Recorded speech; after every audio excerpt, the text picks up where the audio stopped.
दोस्तों, हमारी सीरीज चल रही है मार्विन स्मिथ की book sports and adventures in the Indian jungle. और इसमें हमारी अगली स्टोरी है the one eyed man eater. Smith बोलते हैं कि एक टाइम पर वो सोना निकालने के बारे में अध्ययन कर रहे थे चीतल दुर्ग और शिमोगा एरिया में। ओबरानी और गंगूर का वो इलाका, वो जंगली इलाका जहां पर थे बहुत सारे बबूल, खजूर और बांस के पेड़। गांव बहुत दूर थे और जो खेती भी होती थी केवल नदी के किनारे किनारे वाले इलाके में होती थी। बाकी इलाका था जंगली। अब इस इलाके के बारे में बड़ी ही खराब रेपुटेशन थी। सबको लगता था यहां बहुत सारे टाइगर हैं, जगह जगह जो झाड़ झंखाड़ है इनमें उनको शेल्टर मिल जाता है और यहां से निकलना खतरे से खाली नहीं है। और जिस टाइम पर स्मिथ वहां पर गए थे उस टाइम पर वहां पर था आतंक एक आदमखोर टाइगर का, जिसके हत्थे चढ़ चुके थे 26 लोग 6 महीने के अंदर। अच्छा खासा इनाम मैसूर गवर्नमेंट ने उस आदमखोर टाइगर के ऊपर रखा था। आसपास के जितने भी शिकारी थे वो उसके पीछे थे। अभी तक उस खतरनाक टाइगर को कोई भी शिकारी मार नहीं पाया था। बहुत सारे ब्रिटिश शिकारी भी उसके पीछे थे। उस टाइगर के बदले में उन्होंने बहुत सारे दूसरे टाइगर मार दिए थे। जो आदमखोर था वो अभी भी घूम रहा था और उस आदमखोर तक कोई शिकारी पहुंच नहीं पाया था। और इस आदमखोर को पहचानना कोई मुश्किल काम नहीं था, क्योंकि इसकी थी सिर्फ एक आंख। दूसरी आंख पर गोली मार दी थी एक शिकारी ने जब वो बर्ड्स का शिकार करने के लिए गया था। उस शिकारी ने अपनी कहानी कुछ ऐसी बताई थी। एक बार वो जलीय पक्षियों का शिकार करने गया था और एक पेड़ की डाल के ऊपर बैठा था, क्योंकि वो इंतजार कर रहा था सुबह होने का, क्योंकि उस पानी के तालाब में बहुत सारे जलीय पक्षी आते थे। अब जैसे ही दिन निकला उस शिकारी ने देखा एक टाइगर पानी पीने आया है। और पानी पीने के बाद टाइगर उसी पेड़ के नीचे आके खड़ा हो गया जिसकी डाल पर बैठा था ये शिकारी। अब उस पेड़ के नीचे आके टाइगर सोने की तैयारी कर रहा था। अपने दोनों अगले पैरों के बीच में उसने अपना सर रखा हुआ था। अब इस शिकारी ने सोचा कि इसकी एक बैरल में सिंगल बॉल है, वो टाइगर को मार सकती है। हालांकि वो बंदूक इतनी शक्तिशाली नहीं थी, लेकिन टाइगर भी तो नजदीक ही बैठा था। उस टाइम गवर्नमेंट ने 35 रुपीज का इनाम रखा था एक टाइगर को मारने के लिए। उसने सोचा टाइगर भी अपना, 35 रुपए भी अपने। उसने निशाना लगाया और टाइगर की एक आंख पर गोली मार दी। टाइगर जोर से दहाड़ा। उसकी दहाड़ सुन के शिकारी की बंदूक नीचे गिर गई। टाइगर उस पेड़ पे आया, गुस्से में उसकी छाल निकाल दी और उसके बाद भाग गया।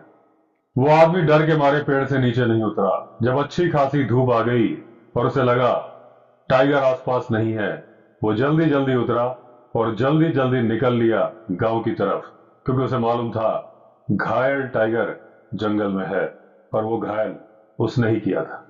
अगले दिन सुबह टाइगर को ढूंढने की बहुत कोशिश की गई कि अगर टाइगर मर गया हो तो मिल जाए, लेकिन वो टाइगर मरा कहाँ था। कुछ ही दिन बाद ओबरानी और गंगूर के बीच के रास्ते से एक आदमी उठा लिया गया और उसकी आधी खाई हुई बॉडी मिली थोड़ी ही दूरी पर। उसके कुछ दिन बाद एक और आदमी उठा लिया गया। अब तो यह रोज का किस्सा हो गया था। हर 6-7 दिन में एक आदमी गायब हो जाता था और आधा खाया हुआ शरीर मिलता था। अब यह टाइगर ऊंचे रास्ते पर चित्तल दुर्ग और शिमोगा के बीच में रेगुलर वारदात करने लगा। यह इतना दुस्साहसी हो गया था कि दूसरों के सामने भी किसी को उठा के ले जाता था। पूरे रास्ते खाली हो गए। उन रास्तों पर कोई भी चलने के लिए तैयार नहीं था। उसको शिकार करते हुए कई बार लोगों ने देखा था और ये नोट किया था कि उसकी एक आंख नहीं है। उस शिकारी की एक गलती की वजह से एक नॉर्मल टाइगर मैन ईटर बन गया था, क्योंकि एक आंख से उसे ठीक से दिखता नहीं था। वो जानवरों के पीछे दौड़ नहीं पाता था और अपना नॉर्मल शिकार कर नहीं पाता था। भूख लगती थी, आदमी मारता था। अब जब उसने आदमी मारने शुरू कर दिए तो उसे लगा ये तो बहुत ही आसान काम है, तो अब वो जंगली जानवर मारने के लिए ट्राई भी नहीं करता था। वो बैलगाड़ियों पर हमला करता था, बैल को छोड़ देता था, आदमी को उठा के ले जाता था। अब धीरे धीरे उसने डाकिये मारने शुरू कर दिए। ये डाकिये पैदल ही डाक लेके जाते थे। इनके पास एक छड़ी भी होती थी, उसके ऊपर अपना बैग टांग देते थे और बैग के पीछे होती थी छोटी छोटी घंटियां। ये टाइगर उन घंटियों की आवाज को पहचानने लगा था। टाइगर को उन घंटियों की आवाज से दूरी का भी अंदाजा लग जाता था। जैसे जैसे घंटी की आवाज नजदीक आती जाती थी, टाइगर अलर्ट हो जाता था। जब एकदम नजदीक आ जाता था डाकिया, टाइगर उसके ऊपर कूदता था और उसे मार देता था। कुछ समय के दौरान ही उसने 4 डाकिये मार दिए। अब कोई भी डाकिया डाक ले जाने के लिए तैयार नहीं था। अब स्मिथ अपने एक साथी प्रोविस के साथ इंग्लैंड से पहली बार बाहर निकले थे और उन्होंने अपना कैंप लगाया था एक ओवरसियर यानी कि सब इंजीनियर के घर के पीछे। और यह जगह करीब 10 किलोमीटर दूर थी उन गांव से जहां हो रही थी ये वारदातें। जहां स्मिथ का कैंप था वहां से भी जंगल शुरू हो जाता था और थोड़ी ही दूर पर थी एक पहाड़ी। और ये पहाड़ी थी वो जगह जहां वो मैन ईटर वारदात करना पसंद करता था। अब क्योंकि 4 डाकिये मर गए थे और कोई भी डाक लेके नहीं आ रहा था, तो स्मिथ को चिट्ठियां नहीं मिल पा रही थी। इन्हें जाना पड़ता था 40 मील की दूरी पर अपनी चिट्ठियां कलेक्ट करने के लिए। ना तो कोई सर्वेंट जाने के लिए तैयार था, ना ही कोई आदमी। प्रोविस ने कभी टाइगर नहीं मारा था, लेकिन टाइगर के बारे में पढ़ा बहुत था। प्रोविस बहुत उत्सुक था टाइगर मारने के लिए। हालांकि ये टाइगर मैन ईटर था, लेकिन उसका कहना था ये तो सोने पे सुहागा है। अब स्मिथ और उनके साथी ने पूरा इलाका छान मारा, लेकिन उनको टाइगर नहीं मिला। वो सिर्फ टाइगर की खोज में नहीं थे, वो जिस काम के लिए आए थे, सोने की खोज, उसको भी करते जा रहे थे। उन्होंने बहुत सारे मचान बनवाए, जगह जगह बैठे, भैंसे बांधे, लेकिन टाइगर नहीं आया। जब स्मिथ गंगूर में थे तो उन्हें मालूम चला कि टाइगर उबरानी के पास देखा गया है। जब ये उबरानी के पास आए तो मालूम चला 10 मील की दूरी पर उसने किसी को मार दिया है। टाइगर ने खेत से एक महिला उठा ली थी, दिन के समय ही। अब स्मिथ का कहना है कि अगर उन्हें उस औरत की बॉडी मिल जाती तो टाइगर उसे खाने आता, उस दिन पक्का वो उसे गोली मार देते। लेकिन उसके रिश्तेदार बुरी तरह से रो रहे थे और वो बॉडी देने के लिए तैयार नहीं थे। तो स्मिथ ने उनको पैसे दिए कि इसका अंतिम संस्कार करो। अब प्रोविस ने आइडिया दिया, क्यों ना एक आदमी डाकिया बन के चले, वही बैग लेके चले जो डाकिया लेकर चलते हैं, जिसमें घंटियां लगी हो, उसी इलाके में बैठे जहां पर टाइगर वारदात करता है। दूसरा आदमी मचान पर बैठे तो क्या पता टाइगर आ जाए। लेकिन अब सवाल था, डाकिया बनेगा कौन? प्रोविस का यह भी कहना था कि अगर टाइगर नहीं आया तो भी हम यह साबित कर सकते हैं कि इस इलाके में डाक वाला बैग लेके चलना कोई खतरनाक काम नहीं है, ताकि डाक वापस चालू हो जाए। यह आइडिया तो स्मिथ को अच्छा लगा, लेकिन अब सवाल था, डाकिया कौन बनेगा? सिक्का उछाला गया, यानी कि टॉस किया गया, और टॉस ने बोला, स्मिथ जी, आप बनेंगे डाकिया। अब रात भर स्मिथ और प्रोविस चर्चा करते रहे। शायद उनको रात में सपने भी इसी बात के आए। अगले दिन चल पड़े उस ओर जो इन्होंने प्लान बनाया था उसको एग्जीक्यूट करना था। अब टाइगर को मारने के लिए ये लोग जो काम करने जा रहे थे, वो बात जंगल में आग की तरह फैल गई। बहुत सारे गांव वाले इकट्ठा हो गए और मदद करने लगे मचान बनाने में। थोड़ी दूर पर एक बड़ा पेड़ था जो थोड़ा लटका हुआ था सड़क की तरफ। वो सूटेबल पेड़ था मचान के लिए। ये रास्ता कुछ ऐसा था कि इसमें बहुत सारी ऐसी झाड़ियां थी, बड़े बड़े पेड़ की जड़ें थी कि जिनके पीछे टाइगर आराम से छिप के बैठ सकता था। अब तय यह हुआ था कि दोपहर के 4 बजे प्रोविस जाके मचान पर बैठ जाएगा। शाम के 6 बजे उस इलाके के नजदीक तक स्मिथ घोड़े पर जाएंगे, उसके बाद नीचे उतर जाएंगे, डाक का थैला लेंगे और चल पड़ेंगे मचान की तरफ। अब जैसा प्लान बनाया था वैसा ही किया गया। प्रोविस 4 बजे जाके बैठ गया मचान के ऊपर। उसके पास थी एक डबल बैरल बंदूक और एक थी कार्बाइन। स्मिथ ने डाकिये की तरह के कपड़े पहन लिए और ले लिया बैग जिसमें लगे थे घुंघरू। बहुत सारे लोग जमा हो गए थे ये देखने के लिए कि ये पागल आदमी क्या कर रहा है। शाम हुई, स्मिथ चल पड़े उस तरफ जहां उनका सामना होना था टाइगर से। जहां तक घोड़े से जाना था वहां तक घोड़े से पहुंचे और उसके बाद इनको 2 मील की दूरी तय करनी थी।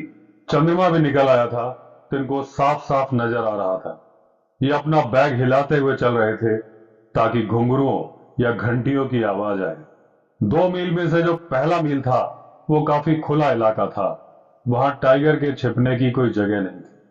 अब बाद का जो 1 मील आया उसमें घना जंगल था। इसमें चलते जा रहे थे इस तरह से जैसे उन्हें किसी बात की फिक्र ही ना हो।